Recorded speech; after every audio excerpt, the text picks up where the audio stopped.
Thank you, Madam Chair. If I could have a moment of privilege first and just start by congratulating my University of Kansas Jayhawks on their 4th national championship, and I'd be remiss for not congratulating my friends from North Carolina on a great game, one of the greatest games in NCAA history, and just Kansas so much has a special connection to North Carolina, going back to Dean Smith being a player for KU in the early 1960s. So congratulations to our amateur sports and my Jayhawks. Thank you.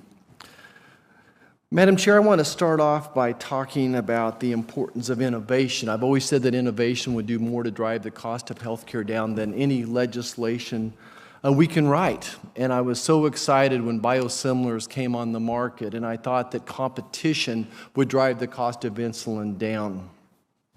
And unfortunately, brand name manufacturers have found out ways to prevent this competition, these new biosimilars to come to market. And it's so frustrating. We have a saying back in Kansas that pigs get fat and hogs get slaughtered. And my point is that these middlemen and big pharma is getting hoggish, that they can't have it both ways. You can't want protection from price fixes or price costs, but you don't allow innovation. You can't allow it to work both ways. And my first question is going to be for Mr. Goff. Right now we're seeing with these brand name manufacturers using inactive ingredients now to keep biosimilars to come to market. And I think of Humira using the size of needle to keeping something from coming to market. And I would ask both sides of the aisle, the staff, to start looking into, if we get rid of the rebates, that's what's going to solve this problem. If we get rid of the middleman rebates, that's what's going to drive the price of insulin down. And if we put a price fix at $35, a price cap, what that's going to do is drive up the cost of health care for everybody else in the plan. It's just basically giving the middleman a license to charge whatever they want to, even though the person that's getting the insulin is going to be capped with an out-of-pocket expense. It's going to drive the cost of prescriptions up for everybody else in the plan. So I'm all about promoting competition. So, Mr. Goff, what in the review of this reauthorization, what can we do to make it better for patients to have faster access to generics and biosimilars without compromising innovation? Thank you for the question. And so we did build in several enhancements in both GDUFA and BsUFA to help move that along more quickly. I talked earlier about the imminent approval in the GDUFA realm. In the BsUFA realm and the biosimilars, which we now have 2 interchangeable insulins that are in, or 1 insulin that's in the market. So that is out there for competition, and hopefully that'll help bring... Have we done everything we can, or do we need to do more? There's always more that we can do, absolutely, yes. Okay. So we built that in with meeting management and supplement reviews. Thank you. Dr. Ashton, my next question for you. It takes 10 years and $1 billion to get a new product to market, and often maybe a 1 or 2% chance it ever actually reaches the market.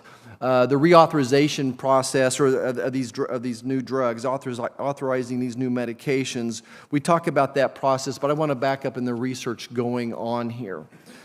So often we're using animal models, which are like night and day to the real world when it comes to human biology, and what we see in the animals consequently, typically, not uncommonly, doesn't apply to humans. There's something now called where we can use human cells with bioprinting. So for instance, if we know a medication that's going to be metabolized through the liver, we would test it with human liver cells. Do you see any way that we can start implementing that technology in helping the process of approval for new medications? Thank you, Senator. And first, let me say again, congratulations. As a University of Kentucky fan, I really hope that I believe that at some point.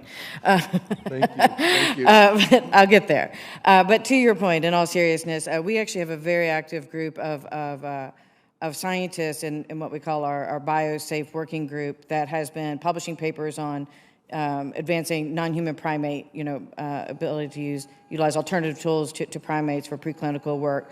We certainly see a lot of innovation in this space that you have mentioned, and we'd be happy to bring our scientists to meet with you and discuss in detail their potential. But the bottom line is, yes, we do think we can continue to innovate here and be much more less dependent on primates. So it will speed up the process and hopefully make it safer, both. And again, that's a win-win. Support that the goal is to fail earlier or fail better and then advance most optimistically. So quickly to Mr. Leahy, I'm a big fan of using real-world evidence. And how does the FDA currently lack the expertise and infrastructure to interpret real-world data? What can we do to make that situation better? Well, absolutely. This is critically important to leverage that, as you noted, information out there in the real world to help accelerate additional patient access. Under MDUFA 4, we invested tens of millions of dollars to help build the real-world evidence capacity in a private-public partnership. We're continuing that investment in MDUFA 5 to help both private-public partnerships enhance their capabilities and also make sure that FDA have the personnel to take that information and leverage that for the purposes of an application. Thank you so much, Madam Chair. I yield back. Thank you. I will turn it over to Senator Casey. I'm going to go vote, and I will be back.